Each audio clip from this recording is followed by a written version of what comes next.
به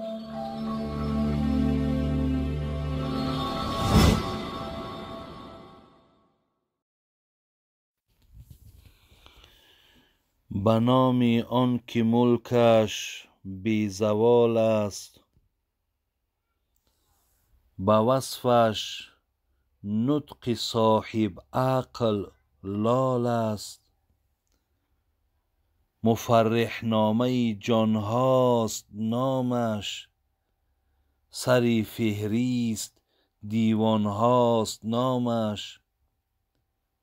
ز نامش پرشکر شد کام جان ها، ز یادش پرگوهر تیغ زبان ها.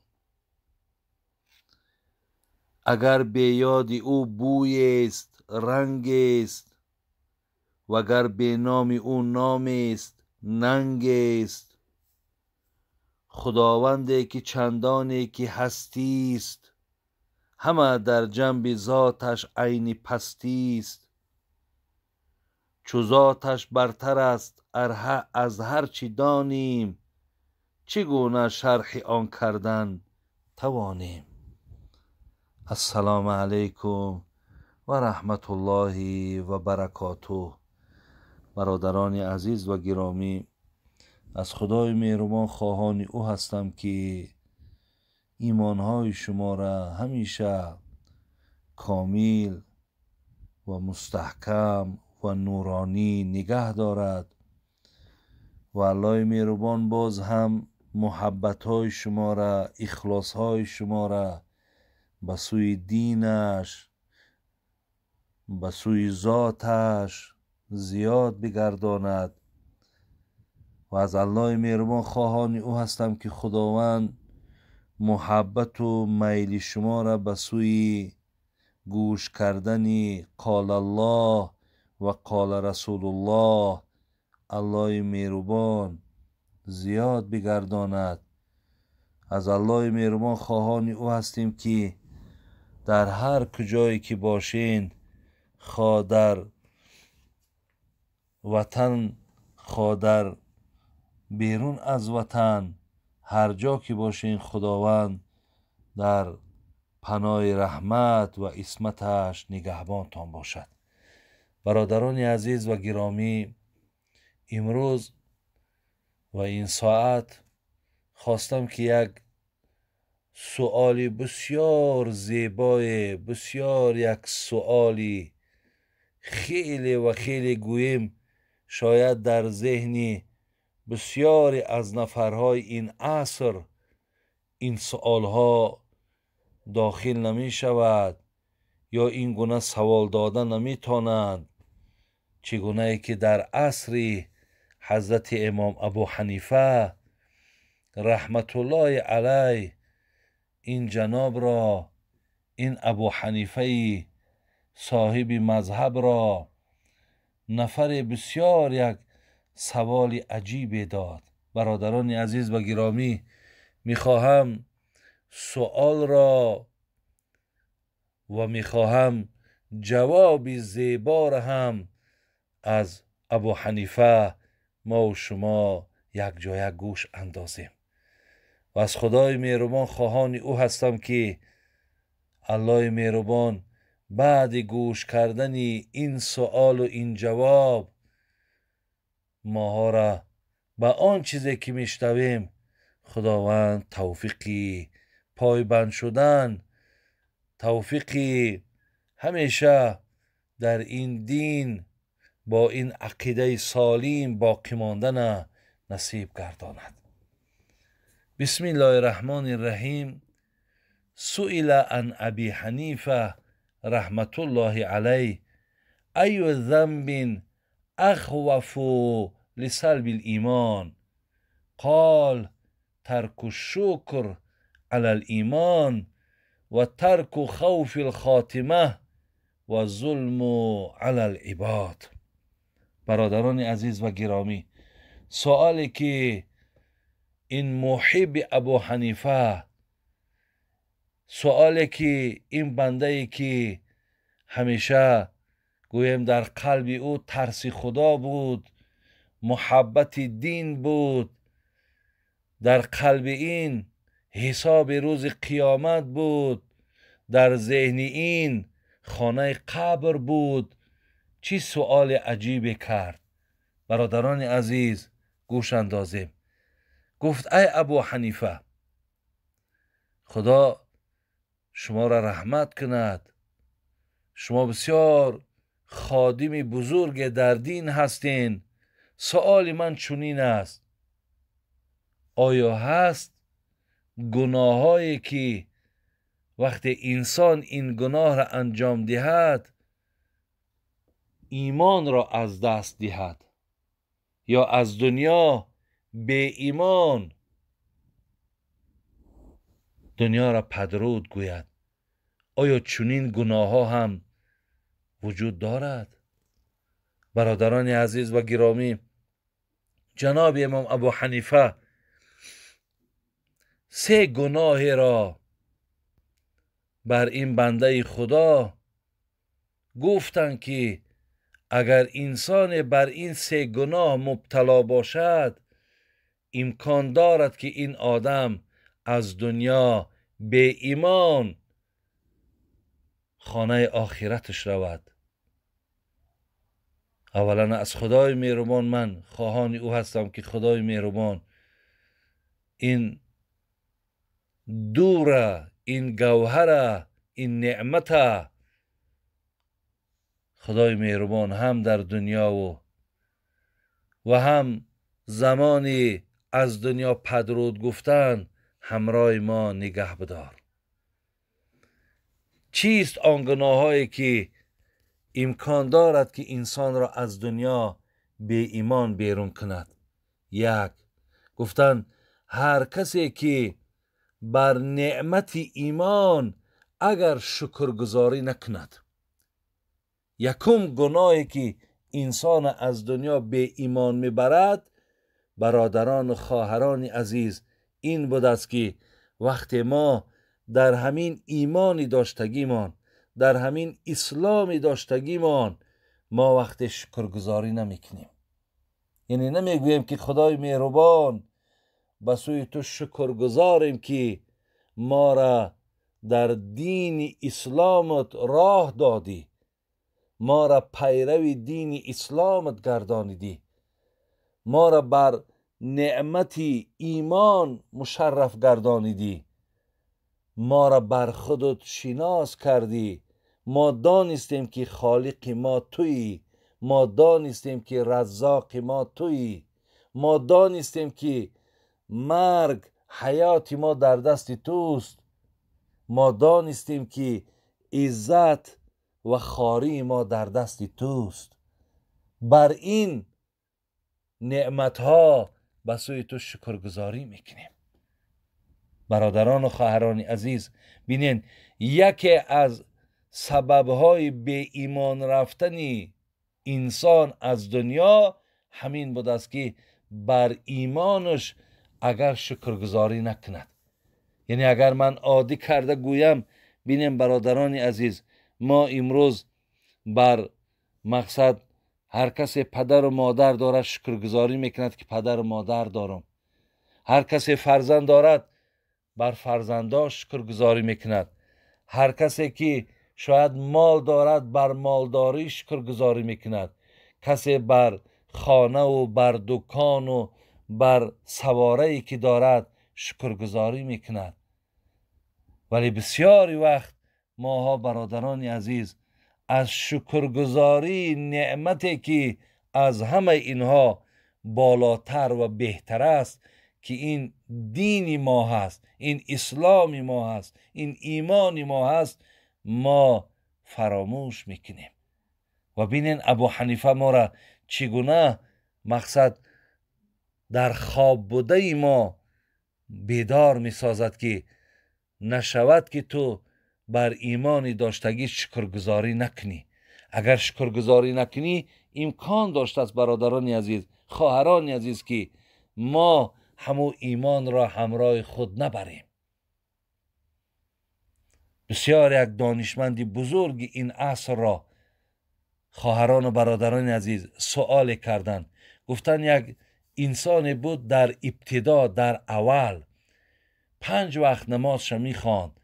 یعنی ما شاهدی میتیم که وی روزه میگرفت، از مالش زکات میداد، حجم ادا کرده بود، یعنی همیشه در زبانش الحمدلله بود، سبحان الله بود.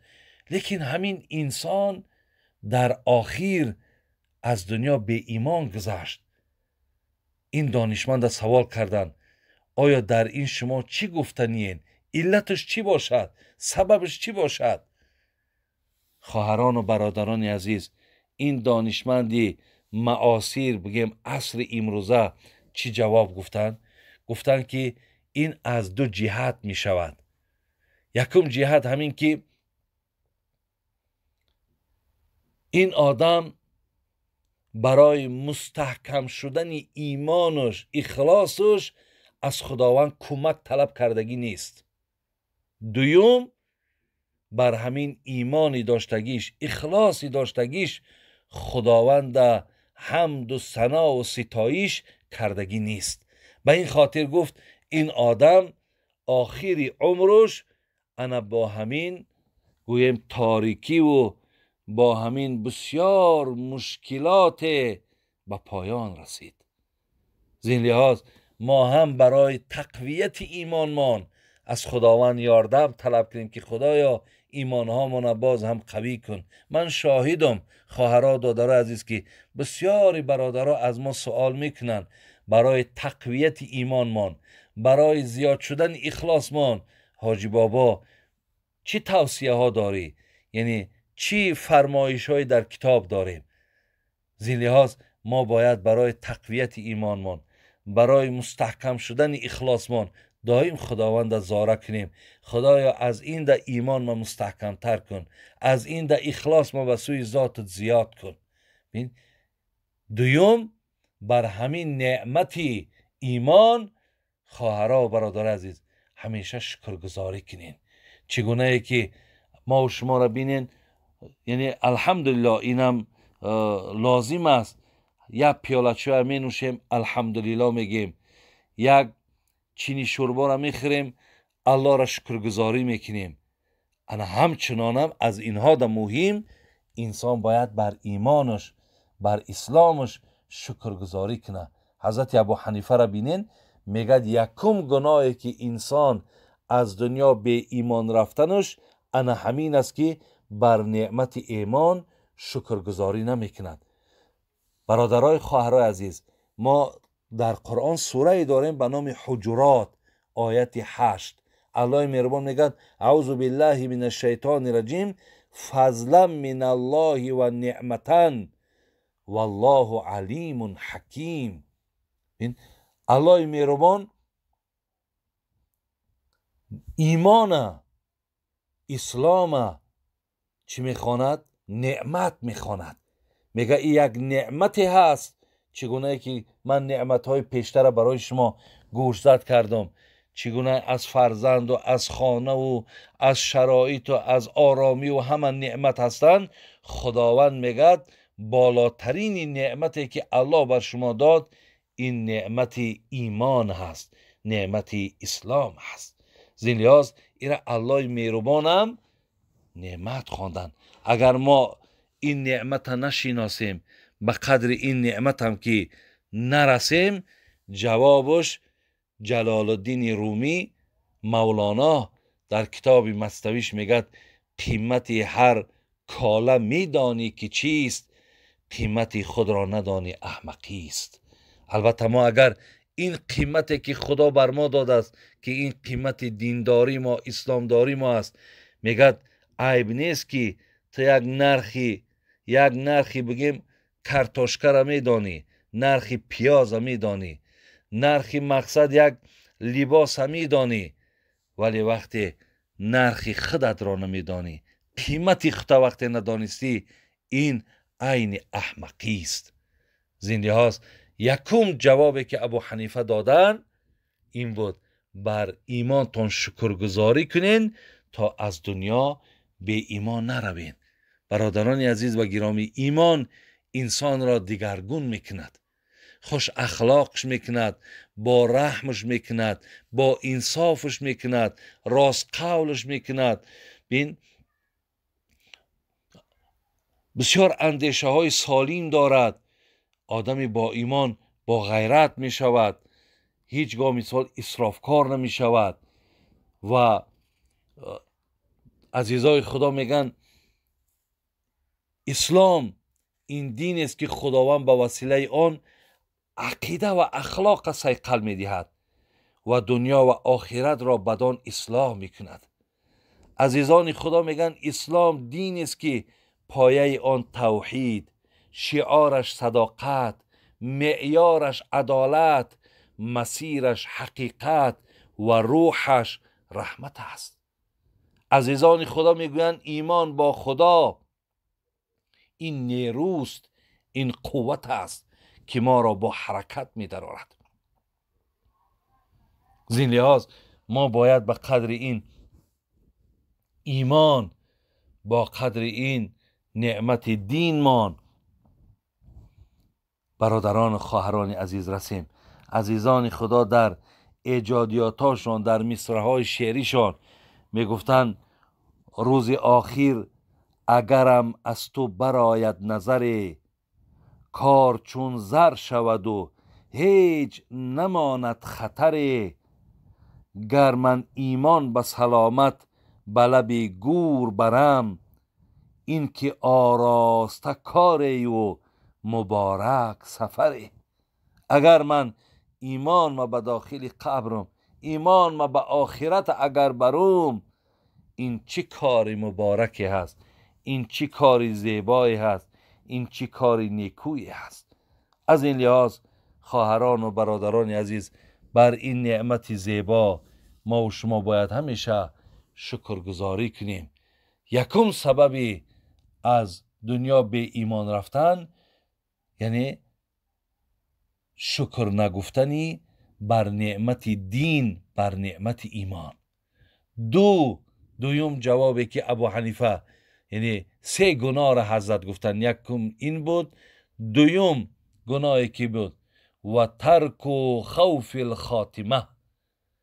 گفتن هر کسی که اگر از خاتمهش، از لحظه های آخری عمرش اگر در دلش ترس نداشته باشد، یعنی هر کسی که برادران عزیز و گرامی وقتی که از آخرا لحظه های عمرش وقتی نمی ترسد، یعنی آخران عمر ما، حیات ما مقصد به چی انجام یابد؟ آیا من مقصد ایمان میبرم، ایمان نمیبرم؟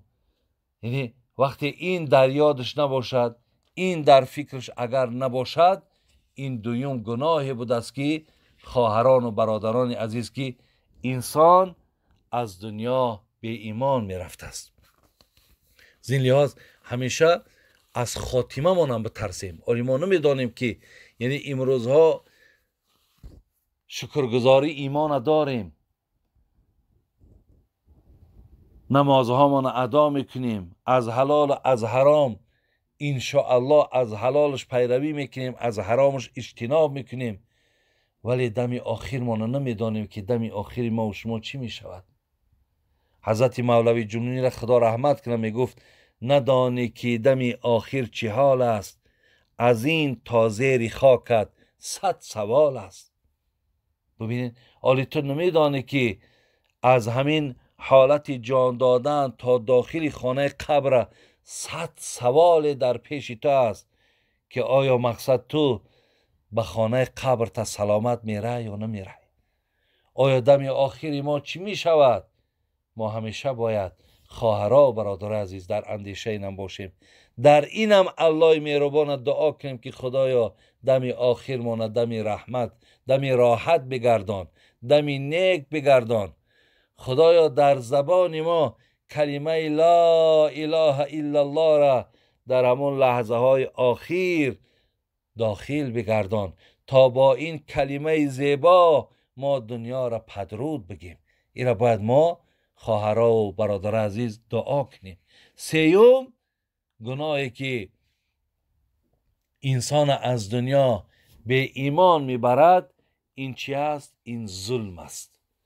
و ظلم علی العباد، هر کسی که اگر به بندگان خدا ظلم میکنه، خواهرها برادر عزیز، بین الله مهربان در چندین آیت های قرآن ظلم حرام گفته است. اگر نفر مقصد دست به ظلم میزند، ظلم میکند، ابو حنیفه میگوید این از همون سیوم گناهی هست که انسان از دنیا به ایمان رفتنش امکان دارد. یعنی ببینید وقتی که ما در حق یک بنده خدا ظلم میکنیم، حتما و حتما وای در حق ما دعای بد میکنه. وای بینین چقدر آهی بگیم آهی میکشد به سوی پروردگار، بسیار دست میبردارد. خدایا مقصد امروز او قوت دارد، او قدرت دارد، او امکانیت دارد، او شرایط دارد، لیکن من از همه اینها محرومم. خدای مهربان قصاص مرا از این ظالم بگیر. زین لحاظ بسیار ما باید که حرکت کنیم که از ظلمم ما و شما دور باشیم. این حالت ده بینین همون نعمت همون ایمان بردن ما و شما امکان دارد. میایم به سری سرخطی سوال چی بود؟ ای ابو حنیفه نازنین، کدام گناه سبب به ایمان رفتنی بنده خدا می شود؟ حضرت 3 جواب گفتند. 3 گویم گناهی را نام گرفتن. یکم، کسی بر نعمت دین و ایمانش شکرگزاری نکند. 2، کسی که اگر از خاتمش یعنی از دم آخرش هراسان نباشد، ترس نداشته باشد. 3، در حیات همیشه کارش ظلم باشد، بندگان خدا را آزار تید، دل بندگان خدا را خفه کند، دل بندگان خدا را ملال کند، دل بندگان خدا را ریش گرداند. این انسان هم با این گناهی بدش از دنیا به ایمان رفتنش امکان دارد. در آخر شاعر میگو باغه که بنیاد کردی، کر و فرت در فضاست. 100 درختی دل شکستی، آه و افسوست کجاست. الله مهربان همه شما را در حفظ امانش نگهبان باشد و خدای مهربان ما را از این گناه هایی که سبب به ایمان شدن ما، سبب به ایمان رفتن ما می شود، خدای ما را از این حفظ بگردان. السلام علیکم و رحمت الله و برکاته.